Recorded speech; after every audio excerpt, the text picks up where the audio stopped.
Uh, Before we get into it, we do have a question we'd like to start things off with, a little opener icebreaker. Um, so in the quick question, if you want to respond in the chat, how much you agree or disagree with the statement on the screen there. And we'll just take a minute on that while we give a chance for others to join in on the workshop.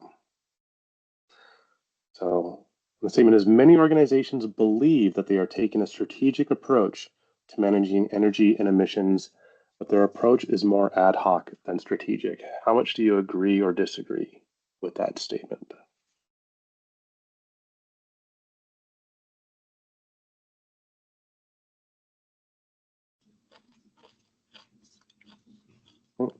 And welcome for the people who are just joining. Before we get into the main workshop, we just have a little, hey Sanders. Hello. We just have a little question to kick off. Many organizations believe they are taking a strategic approach to managing energy and emissions, but their approach is actually more ad hoc than strategic. I'd like to hear if you agree or disagree with that question. So you can either come off mute to share or just put into the chat.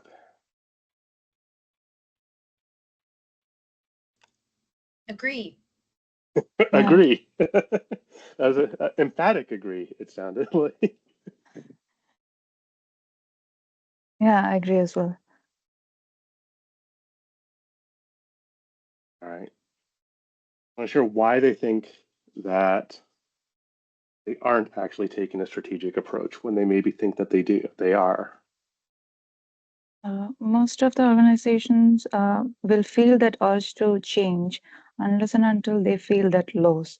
Because if they actually, until they see that losses, energy losses on the paper, they will never be able to realize, oh my God, this is happening inside that industry.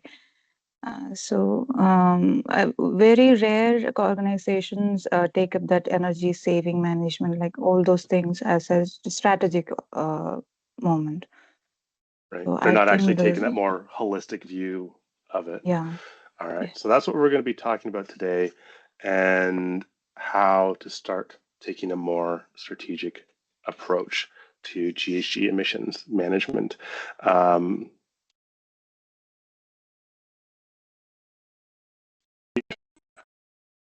Helen, was it invited us to participate for this workshop? Absolutely. It was an unfortunate timing situation where we had another webinar we were on literally right before this. So I really appreciate you taking on the lead here, Jay. We're incredibly excited to partner with you and Goldfin Consulting on this. I think when we look at the impact that scope 1 and 2 emissions have, especially when looking at manufacturing industry, for example, it's huge. So providing really practical hands-on advice, I think, is something that you guys have a long track record with. And so thank you so much for sharing your time and your expertise, and look forward to working together on this. Great. And we're really excited to bring this workshop forward to all of you. Just really briefly about Goldfin, our approach to supporting your success is a bit different than what you might expect from typical consultants. In our experience, organizations that are successful at achieving energy and emission reduction goals are the ones that have taken that strategic approach, using data to make decisions, integrating energy and emission considerations throughout their organization. And a lot of the times we've seen companies like hire consultants or install new efficient equipment only for, audits, reports to sit on shelves, or progress to be lost because the equipment isn't properly operated or maintained. And those solution providers play a really critical role in addressing these issues, but Goldfin's approach is to help organizations build that internal knowledge, capabilities, and systems that support that long-term success. So we're energy consultants that focus on learning, coaching, and accelerating your ability to succeed. For today's workshop, we are intending it to be interactive. So we do encourage people to have cameras on and test your audio to say hi. It's good to stay on mute if you're not speaking, just to cut down background noise, but we do encourage you to raise your hand, come off mute if at any time you have a question or want to jump in to share or contribute.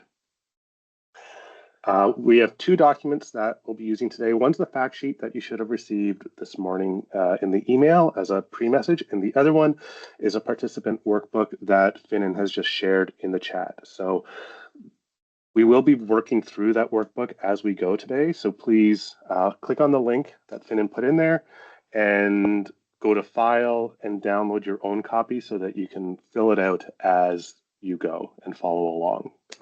Because we will be actively using that, and we'll have markers on the slides to help you follow along with that. But our main approach today is, in this workshop, we're going to practice how to apply a strategic framework to successfully reduce GHG emissions. And our goal is to do that by establishing one actionable step to come out of this of, okay, what's that next step on getting started for it? So we're going to be looking at identifying some of the challenges that you're facing in your organization, identifying some areas of opportunities to help address that challenge, and then looking at some common first steps that organizations take in moving towards that strategic approach and helping you identify that next practical step. All right, so I'm going to start off by talking a little bit about why a more strategic approach is needed. And to illustrate that, if you can turn to page 1 of the participant workbook, I see the comment, Caitlin, the fact sheet we can send out afterwards, that was by email. The participant workbook can be downloaded from that link. If you turn to the first page of the participant workbook, there's 3 case studies. So I'm going to look at those briefly to try to illustrate why a more strategic approach can be beneficial. So the first one is from an auto parts manufacturer. And in this company, the sustainability team, they had developed a GHG emission reduction roadmap to achieve their targets. They had targets in place. They had a roadmap of how to get there, and it included upgrades to some key systems as they approached their end of life to low carbon options or more efficient options. However, the engineering and procurement departments don't really consider energy consumption or GHG emissions when they design and purchase and spec new equipment. They only really focused on production criteria and upfront costs. So my question to the group is, in that situation where they have this great roadmap, a great plan in place, but the procurement may not be considering that, what do you expect the impact of that would be on their ability to achieve their goals? What would that look like? Please come off mute or share in the chat. Hi, everyone. It's a pleasure to be here and learn about your insights. Yeah, but I think that would be, it can make a huge impact on their efficiency when they didn't consider these things. So there are all these plans to bring in the more efficient or low carbon equipment options, but they might be missing those. Yeah, and resulting the financial. Right. Yeah, and I think that's a really good point because they're considering the upfront cost of this equipment, but in many systems, that upfront cost might be small compared to the ongoing operating costs and the energy costs throughout the life cycle of that equipment. And if they're not looking at those energy impacts on there, particularly in manufacturing where you have compressed air, where I think it's something like 80% of the lifetime cost of a compressed air system is the energy cost that goes into it. Exactly. So there's like big risks in hitting their goals. The next example we have is a grocery retailer. And in this one, the energy team, the sustainability team, they were getting a lot of data. So they compiled store level energy data, GHG emission data, reviewed equipment inventories, conducted walkthrough audits. And through all of this, they identified hundreds of cost-effective energy and GHG reduction opportunities. However, management is focused on growing market share and promoting private label products and don't necessarily consider energy and GHG reductions to be a priority. So they've got all this list, they've identified a lot of great opportunities, but what might be the impact in this situation on their ability to achieve and follow through on their goals?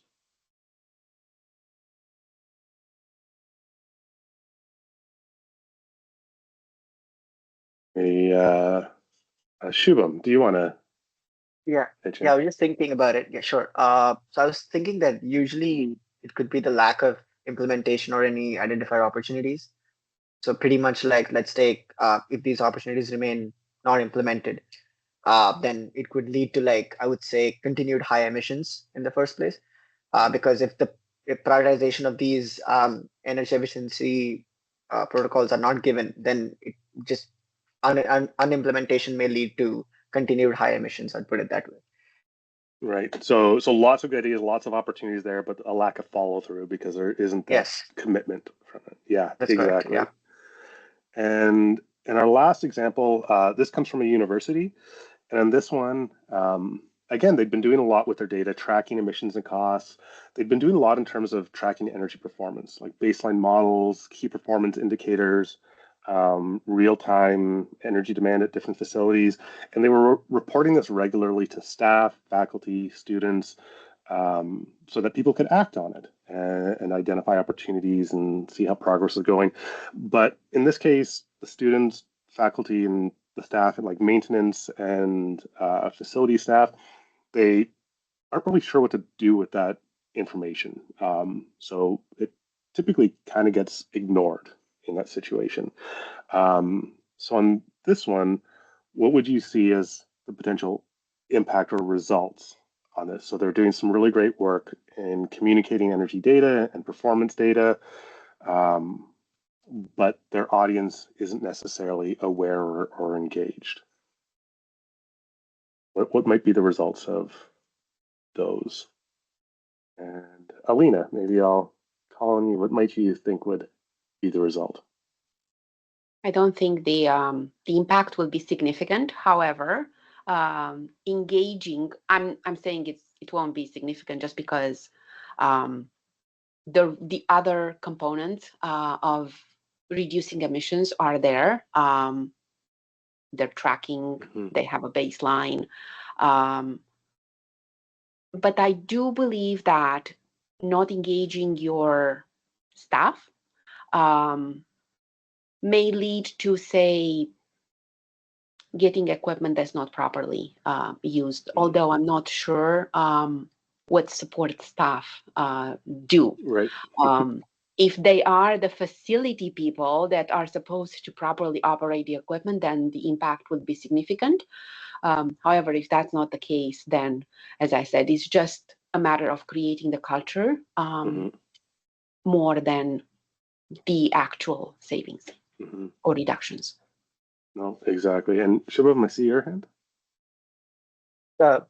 Just adding on to the point would be, like, missed opportunities for energy conservation. Because when you look at a facility as a whole, we're looking at the ways you want to reduce emissions by making sure that, even as simple as, let's take, you want to control your HVAC settings, or do you want to turn off the lights? It can be anything, the most basic way of going about it.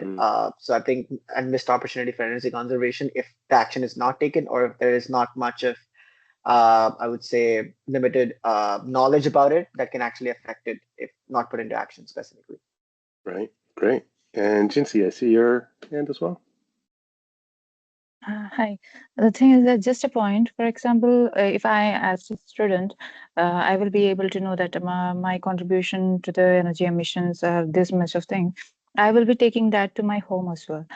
So the thing is that general awareness and whatever things happening over there should be, like, the general public should be able to know that, and they should be aware as well, so that it will the chain of events will be affecting the other areas as well, not only the facility, and also other buildings like the homes, wherever they go and participate, they will take that culture from that facility, from the constitution itself. For example, here it's campus. So like conveying that data, like this much we saved last month, like for example, this practice led to this much savings. Okay, so it will give convincing fact to the students that, oh, my this practice led to this much of savings, so I should implement that as well, that in the home as well. Yeah, and So I think all three of you made a really good point of, like, this data, this information can be so useful, not just in the organization, but influencing behavior outside of it. But if the audience isn't engaged in it, that's such a huge lost opportunity if they aren't looking at that data or they don't know what to do with it. I think what these case studies are meant to illustrate is a common challenge that we see across organizations, that in a lot of instances, there's a lot of really good work that is happening to reduce energy and reduce greenhouse gas emissions, but they end up facing challenges because it's not really seen as core part of the organization's processes, or not everyone's aligned on those goals. So because they don't have that broader strategy, a lot of the good work that is happening doesn't achieve the potential it could. So that's really why we want to start thinking about that strategic framework. But before we go into that, I want you to think about where are you having the biggest challenges in reducing GHG emission reductions, hitting those goals within your organization. Where are you facing those challenges, roadblocks, either in your current role or organization or in like a previous experience that you've had? I want you to take a minute to think, what are some of those challenges, barriers, roadblocks, similar to those case studies that you might be running into? And I would like you to, if anyone has an idea of that, I'd love to hear it. If you want to come off mute or raise your hand or put it into the chat around some of those challenges that you see popping up that you're facing. And I also want you to write it down on page 2 of the participant workbook, because we're going to come back to that as we work through today's workshop. Okay. Does anyone, yeah, I see Snekalata's hand up. Yeah, hi.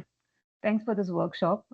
My input for this question would be majorly the first thing which we had already discussed is about the awareness, where when we are looking at organizations, when their key role is towards their either their production or whatever is their main objective, sustainability goals or GHG emissions becomes a second priority majorly.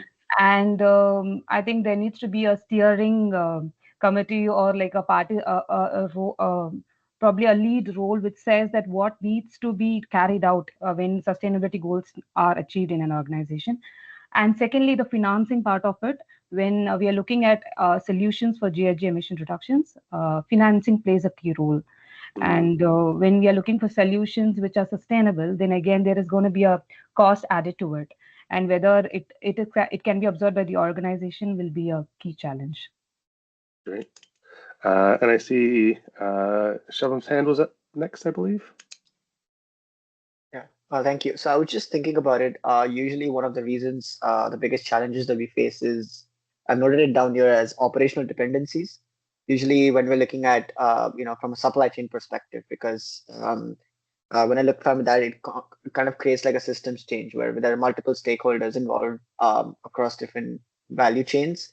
And then, everyone tries to be compliant. There's changing regulations, and you cannot, or we cannot ask for every department to do their job, to the very, to the goal where they have to reduce those emissions to achieve their targets.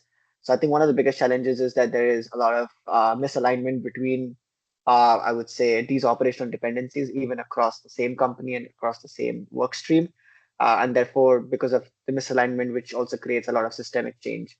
But not in a good way. I mean, that's why that's, a biggest challenge would be that to achieve those emission goals.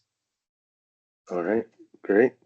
Jinsey, did you have another challenge to contribute there?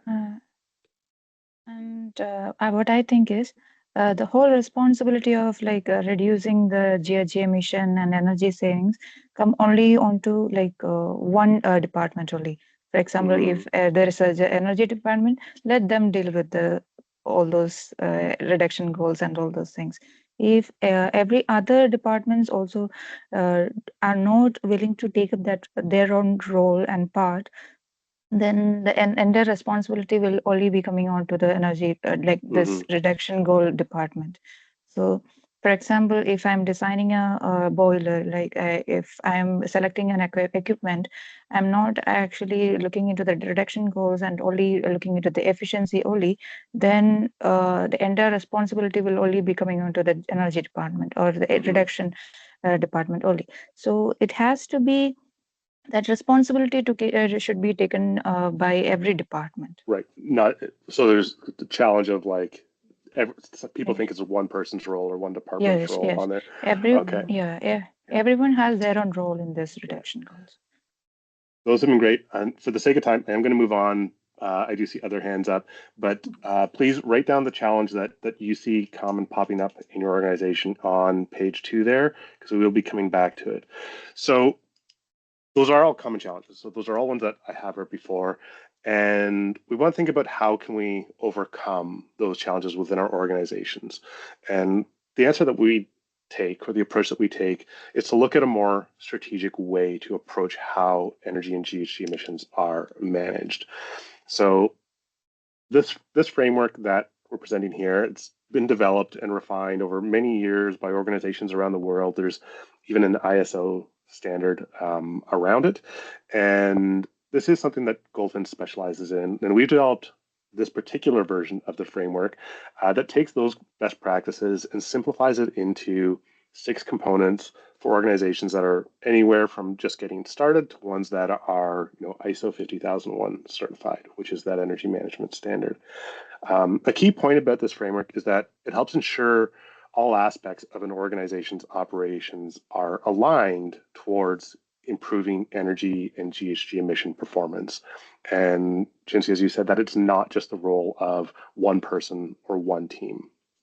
It's also built using a framework of continuous improvement. So it's an ongoing process of identifying gaps, opportunities to improve, implementing those changes, monitoring the results, and correcting course as needed.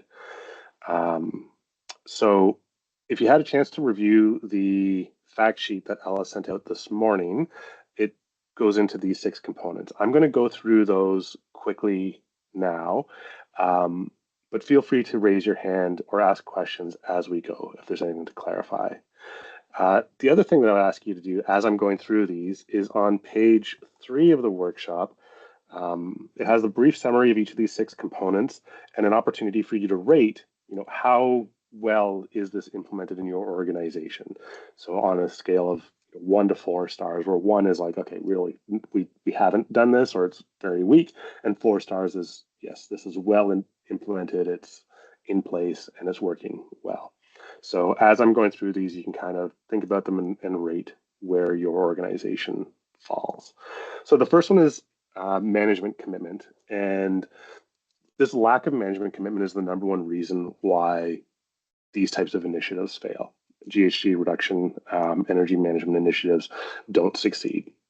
And this is all about establishing GHG emission reduction as a priority, communicating that priority and what the reduction objectives are, allocating sufficient resources to achieve those goals, both in terms of staff and people, but also capital and money for those projects, and also holding people accountable.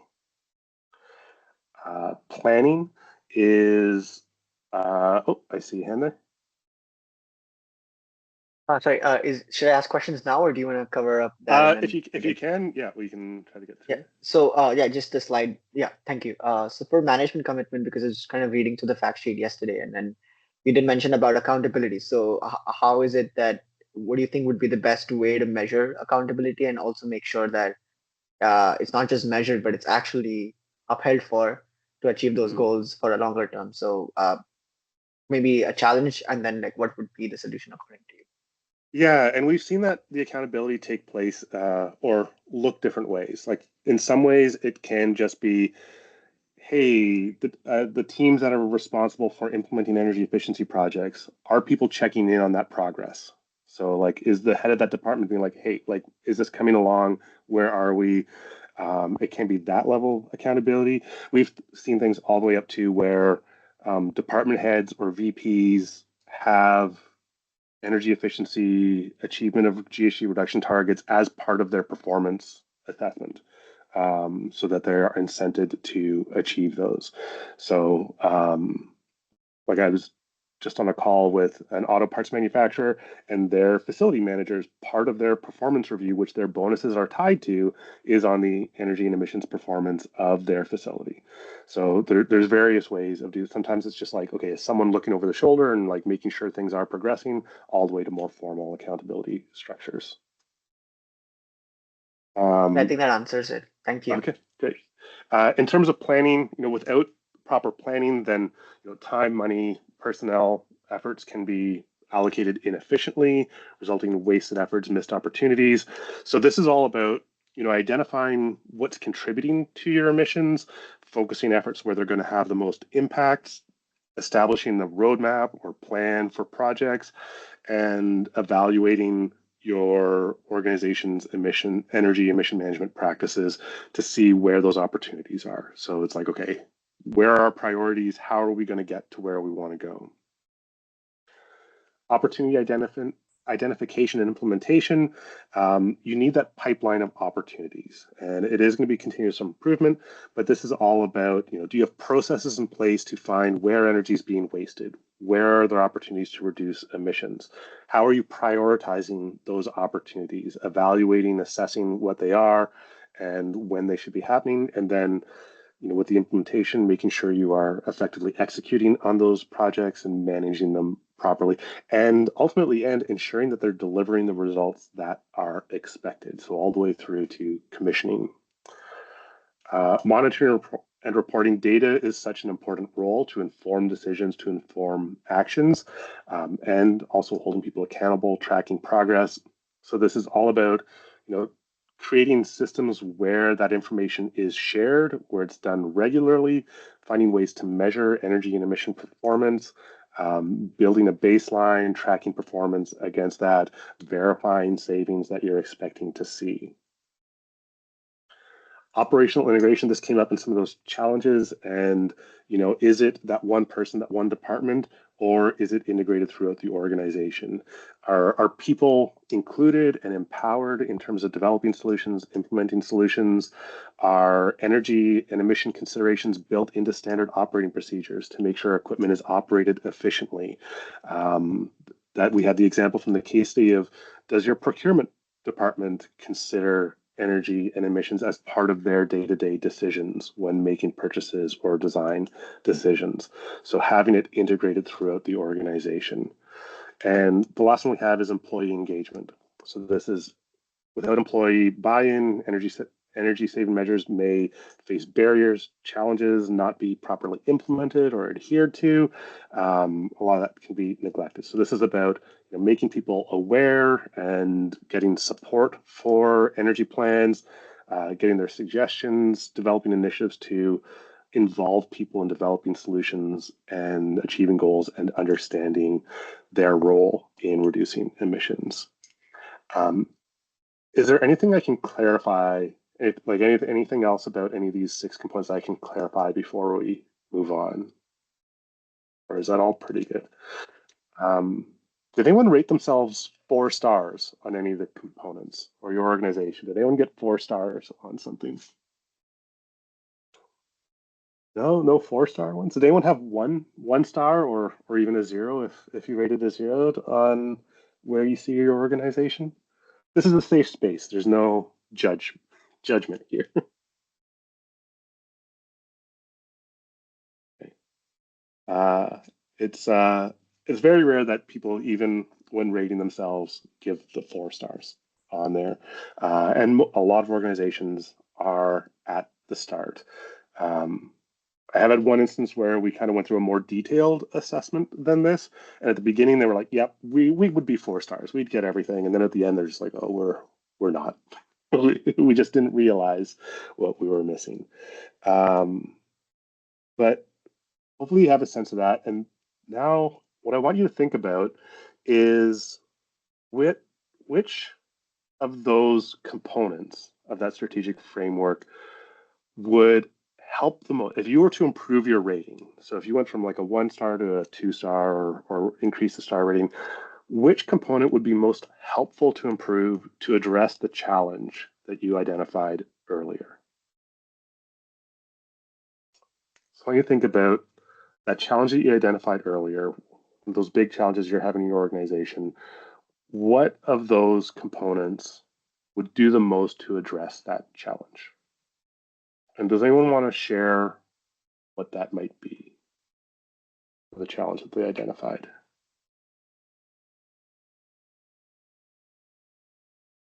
Is anyone not sure? Does anyone like write down a challenge in their organization or that they've seen in their experience and they're not sure which of those 6 components might be the most important to addressing it? Layla? Yeah. I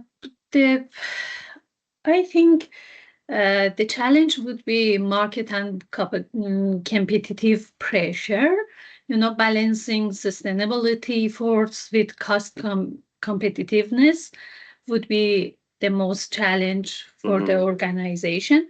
And in my perspective, cost optimization would be the, that can be helped, in this.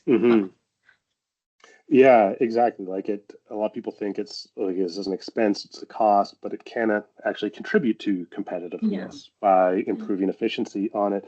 On that one, like we see that issue of competing priorities, it's huge, it's very common, and we typically deal with that through that management commitment side of things and looking to improve that management commitment by helping them see how emissions reductions, how energy efficiency is related to their core strategic priorities. So making sure that leadership understands that this isn't a nice to have, it is directly related to what we're trying to achieve. I was recently working with a university energy manager, and he was saying one of the biggest things they did was he would present a bunch of projects that made sense, 2-3 year payback, lots of pushback, would get half of them approved. But then he changed it and he did surveys and looked at what do faculty and students care about, because the university cares about attracting students and faculty. And they did surveys and found that students and faculty care about the sustainability of their institutions. So all of a sudden that now becomes a strategic priority for management, for leadership in that organization. And it's not seen as a competing priority, it's part of that core priority. And I see in the chat there, achieving operational integration. Yeah, exactly. To that point, that challenge you mentioned before, that really ties into that operational integration piece. All right. So the next thing we're going to do is we have a sense of those 6 components, but there's a lot of things you could do within those. Within each of those components, there's so many different actions, and a lot of people feel very overwhelmed and aren't sure where to start because there's like so many things that could be done. So what we're going to do is look at some common first steps in each of them that we've seen organizations take that have had a pretty big impact in helping them get started. And again, as we go through this and talk, I want you to think about your challenge and consider which of these steps might best support the challenge you're facing and help overcome it. So on page 4 of the participant workbook, the ones I'm gone through are all listed there by the component. And there's a spot for you to put in a box on the right-hand side if you want to put in a Y if, yes, this is already in place, and N if it's not. And if we come across one that you think this could really help, you can just like highlight that. So I want you to keep track of ones that you think would be very impactful as we go through. And again, I'm going to skim these quickly, but they are written there as well. In terms of management commitments, some of the common things we see happening is identifying an executive sponsor. This is someone in a senior position, in a leadership position, who can help make that case that emissions reductions energy is a priority and communicate that and sort of demonstrate that this is a priority for the organization and lead those efforts. So it's almost sort of like an advocate, a senior advocate to lead that and build that support. Another one is establishing an energy team. So this is, some people that are dedicated or, they have their own roles but are participating in this, but they're contributing their time and resources to driving energy and emission management efforts forward, identifying opportunities in the organization and following through on that. And the last common thing we see is developing an energy policy. So that's taking the commitments that management may have had, but formalizing them, putting them in writing. These are the commitments. This is who's responsible, what we want to achieve, and having that to make it more visible throughout the organization, and something that can easily be referred to help guide actions and build support across the organization. Under planning, a common first step is identifying those significant energy users or sources of emissions. I apologize today, I kind of go back and forth. I tend to use energy and emissions interchangeably because we're talking about scope 1, scope 2, and energy is the book. So just keep in mind, if I say energy, I mean emissions as well. But identifying where those biggest sources are so you can start planning where to focus efforts and know where you're going to have the most impact. The next early step that we see is establishing an opportunity to register, which is basically, it's a place where all those ideas, those opportunities that get identified can go into this register, so you have them all listed, the potential impact of them, their status, are they still being investigated, are they underway, are they completed, but that you can really track your progress and see what that opportunity pipeline looks like. And the last one, common first step, is conducting an energy management assessment, which is kind of what we're doing here today in terms of looking at energy management practices and seeing where those gaps are. But this is a really scaled down version. So an energy management assessment is like looking at what are best practices, are those in place in your organizations? We usually recommend bringing in people from throughout the organization, so there's a diversity of viewpoints and you get some consensus around where are the opportunities to improve and what those priorities are. Shivam, I see your hand there. Do you have a question? Oh, yes. I just wanted to understand better. You did mention about source and impact to especially identify these challenges. Is it based on the data that is readily available for you to validate? Where could the source be identified to better understand the impact to conduct these energy assessments in the first place? Like, how do you make sure that you've chosen the right source? For this last one, on conduct an energy management assessment? Yeah. Yeah. So in this one, that energy management assessment, it's not looking at the equipment and technology. We would call that more of like an energy audit or something like that. This is almost like an energy audit, but instead of looking at equipment, you're looking at the practices in your organization. Like, are employees being engaged? Do you have that energy team in place? Things like that. So we see it as kind of parallel to the energy audit, which is that technical collecting energy data, consumption data, equipment data, that kind of stuff. So it kind of goes in parallel, but it's really useful to get a consensus around where are the gaps in those good practices and which are the priorities to improve upon as well. So like, what are the next steps to take? Thank you. Under opportunity identification implementation, some of those early steps we see are conducting hunts for energy waste or emission waste. And this is where it's like an energy audit, but instead of bringing in a consultant, you're engaging your own staff who know the equipment, who know your operations better than anyone, but getting them to look at it through this lens of where are we wasting energy. Another great first step here is reviewing your energy use data. Even if you only have utility meter data, looking at how much energy you're using, when you're using it, to find opportunities. And then the last one here is making sure to prioritize quick wins. So as you start identifying projects, picking out those ones that are going to give like good results quickly, and not just in terms of like cost savings or energy savings or emission reductions, but also non-energy benefits like improving comfort or improving lighting or other things that are going to that people will respond to. Monitoring and reporting. One of the first things that has a big impact is developing a reporting plan. So a system, what data are we collecting? How are we analyzing it? How are we presenting it?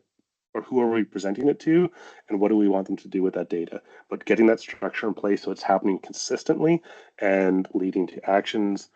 Identifying energy metrics, so getting beyond just kilowatt hours, but bringing some meaning into that so that you can measure performance and track that performance on a regular basis. And the third one, which is a bit more complicated, but still often an early step, is establishing a facility baseline model where this is using regression analysis to basically align energy consumption with those things that influence it, like weather or production or stuff. So you can start isolating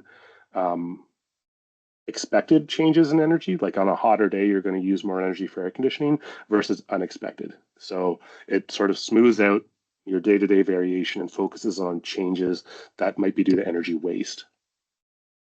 Operational integration is, developing standard operating procedures or integrating energy into them, ensuring staff are properly trained on how to operate things efficiently, and incorporating it into design and procurement, those considerations which we mentioned before. And I see a hand there from Snekalatha. Yeah, hi.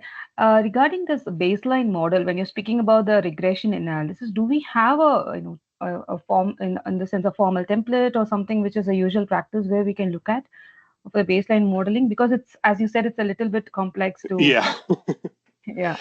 Yeah, I think at the end of the participant workbook, there's some links that we've put in for more information. I think some of them touch on baseline modeling. I don't have time today because, yeah, it is a bit more of a process. It can be really useful to isolate those changes in energy performance and exclude those changes that you don't care about. Like you don't care if you're using more energy because it's hot or cold or production goes up. Yeah, you expect those.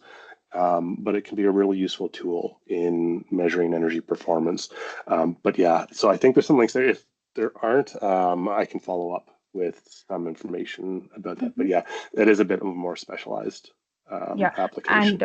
And one follow-up question: when we are speaking about having energy savings for a particular, like a plan, energy savings plan, or any kind of roadmap which we are driving, do we see it as like there is a percentage, like 10% reduction or 20% reduction in the overall organization? What do you see as a good average to consider when we are having a plan like that? Oh, in terms of like how aggressive the target or things that people are setting are? Yeah. A common benchmark we see is around 4 or 5% per year. A lot tend to be target energy reductions in that range. And then you get into the whole emission reductions where you're looking more long-term stuff as well, like say, 70% by 2050 or things like that. But those also should be, the plan should break those down into like milestones along the way if it's a long-term goal. Okay. Thank you. Yeah, and I think the employee engagement, we have regular communication on energy initiatives. So is that awareness being built? Are you communicating this to staff? Are you seeking the input of staff and recognizing their contributions? And lastly, are you moving beyond just awareness or for the sake of it and looking at engagement campaigns with specific objectives to change behaviors, like targeted things like, improving shutdown procedures or turning off lights or things like that. So we're going to have a quick breakout room. I think it'll be about 10 minutes on there because we're a little bit behind because there's some great interaction on here. But in your breakout rooms, we're going to put you in with 3 or 4 people. What I want you to do is share the component that you're focusing on and share like which of those first steps do you think would have the most impact in addressing the challenge within your organization. So which of those common first steps did you sort of think is like, this could really help me in my organization on there. So we're going to launch those breakout rooms in just a minute. Before I do, is there any questions about the discussion? And you can also talk about like why you think that first step would have it. If you go to page 5 in the participant workbook, it has the instructions there as well. I think there was a question from Caitlin about identifying an executive sponsor can happen on paper, but how do we get them actually to fulfill that role? Yeah, that is another whole challenge. And I think, again, not a lot of time to get into it in this workshop, but one of the things that we found is identifying the right executive sponsor is one thing, that they're not too senior, that they're not too junior, that they're able to influence, but they still have some time to dedicate to it. And the other thing is tying it to like the radio station, WIIFM, what's in it for me? Tying the success of the energy or sustainability outcomes to their personal success, either in their role, in their department, what they want to see happen, or even personally. I've seen ones where it's like, hey, executive sponsor, you could make, like, this could be career building. Like, if you help this organization change this, like, yes, that's going to fulfill your annual performance review, or it's going to help with your annual performance review, or help with your existing objectives, but it's also going to look really good for you and position you in your career moving forward. So there are some different ways. There are more strategies around that I don't have time today, unfortunately. But yeah, so Finn, if you could go ahead and launch those breakout rooms, and we'll see people back in about 10 minutes. All right, welcome back, everyone. Hopefully there were some good discussions out in your rooms. I was disappointed because I don't get to actually participate or hear what people are talking about. Would anyone like to share a first step that was, or a next step that was discussed in your breakout room? And it could be your own that you would like to do, or something you heard from someone else that you think would have a great impact for them. I want to share something that came up in the breakout rooms.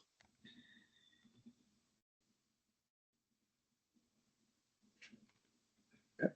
Shivam? I think we all kind of agreed on common SEM of operational integration specifically. Mm-hmm. So we thought about, it needs to be done at a top to bottom approach across different levels specifically. And then at the end, one of the things was the challenges is finding the direct point of contact. I think that was also listed in one of the notes. It's like, otherwise it's many, through my experience of working with clients, it's just like passing across the hat across different departments and blaming them for their mishaps. But then, integrating it to the very core level that aligns with the company's mission and vision should be one of the things which would help us. But yeah. Yeah, and particularly on that one, like you said, it can't be a delegation of like, hey, it's like you're like, just do this. When we've seen that work well, it's this collaboration. And it's like, okay, like, hey, you know how to operate this HVAC system or this piece of equipment the best, to make sure that it's operating effectively and you aren't getting complaints or whatever. But how do we do that efficiently? And then let's build that into the standard operating procedures or staff training or what have you. So yeah, that sort of collaborative approach to it. Does anyone else want to share something that came up in their room?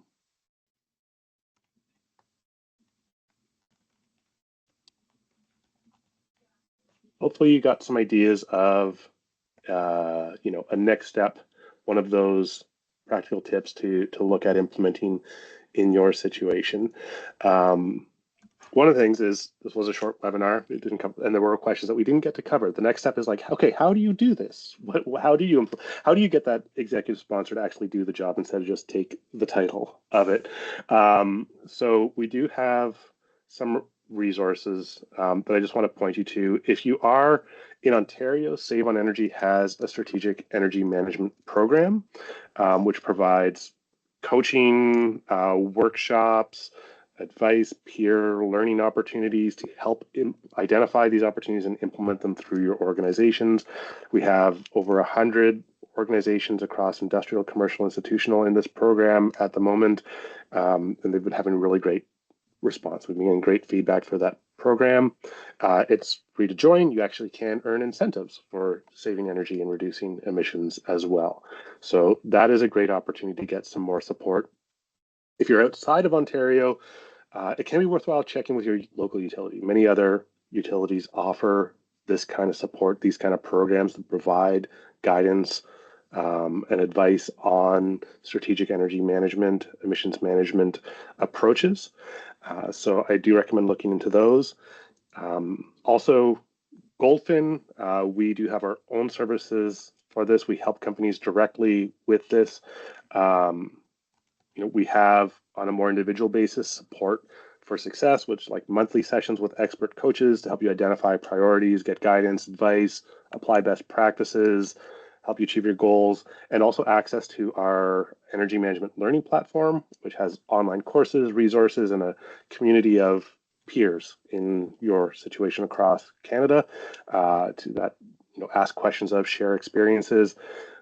There's also opportunities if your jurisdiction doesn't have an SEM program type situation, or if you're in an organization that has facilities across provinces and you want your own custom thing, we do develop customized strategic emissions management, energy management programs for organizations to help integrate that strategic approach to energy GHG emission management throughout the organization. It can include things like gap assessments, staff workshops, facilitated working sessions, and others. We also do some of that stuff on like an ad hoc basis as well, or a la carte offerings. For any Carbon Hound referrals for that Support for Success one, there's a discount available to that. And Finan dropped a link there's some links into the chat, some for the SEM program, but also if you want to talk to Goldfin about any of these services, or if you are looking for support, we can help guide you in that way. So the link there can book a short call with one of our representatives, one of our coaches.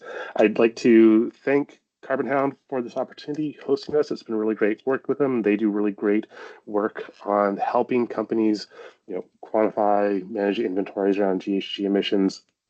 They do excellent work. Thank you all for your time today.